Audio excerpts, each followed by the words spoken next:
جناب عمران خان کی جان کو خطرہ ہے، تو سر یہ بتائیں ملک کے سب سے پاپولر لیڈر، جو مقبول ترین لیڈر ہیں، آپ لوگ ان کی حفاظت کیوں نہیں کر رہے؟ ایک طرف تو یہ ہے سر، دوسرا ابھی بشرا بی بی کی جان کو بھی خطرہ، ان کے شہد میں جو ہے وہ کچھ ایسی چیز ملائی جا رہی ہے، تو کیا کوئی سلو پوائزننگ کا کوئی سلسلہ ہے سر؟ ایسا کوئی نظر آتا ہے کیا؟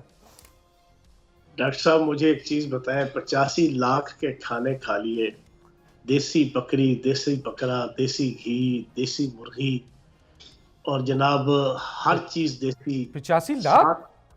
سنیں نا، 7-8 کمروں کو کھلا کر کے ایک بہترین سا ہال بنا دیا، تقریباً 1000 سے زائد ملاقاتیں 6 مہینوں کے اندر، 1000 سے زائد ملاقاتیں، ڈیلی 20 سے 30 بندوں کے ساتھ ملاقاتیں ہو رہی ہیں۔ میں وزیر جیل خانہ جات رہا ہوں، مجھے ایک ایک چیز پتہ ہے، قوانین کیا ہے جیل کے، چاہے وہ وی آئی پی اندر ہو چاہے وہ عام بندہ ہو۔ یہاں پر تو ہر قسم کا قانون کا صفحہ پھاڑ دیا۔ وہ ہائی کورٹ کے ججز جو کہتے ہیں ہمارے اوپر پریشر ہے، انہوں نے ایک ایک چیز کی ریلیف دے دی۔ آپ کی جتنے جیل کے جناب آپ کے قوانین ہیں ان کو بالائے طاق رکھتے ہوئے ہر قسم کی فیسلٹی دے دی بانی تحریک انصاف کو، کھانے پینے، رہنے سہنے، اٹھنے بیٹھنے، جاگنے، پڑھنے، ایکسرسائز کرنے کے حوالے سے ہر قسم کا موج میلہ دے دیا۔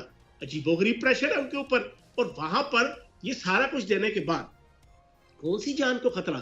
ہم تو پچھلے 2 سال سے سن رہے ہیں کہ ان کی جان کو خطرہ ہے۔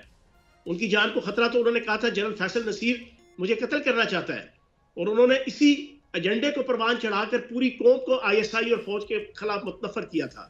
لیکن جب جی آئی ٹی کے سامنے پیش ہوئے تھے تو ڈاکٹر صاحب آپ کو یاد ہے جی آئی ٹی نے ان سے پوچھا کہ آپ کے پاس کیا ثبوت ہے، بتائیں کہ آپ کو آئی ایس آئی یا آپ کو میجر جنرل فیصل نصیر قتل کرنا چاہتے ہیں؟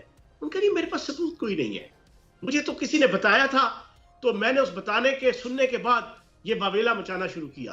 او خدا کا خوف کھاؤ یار۔ سبسکرائب کریں اور بیل دبائیں تاکہ کوئی خبر رہ نہ جائے۔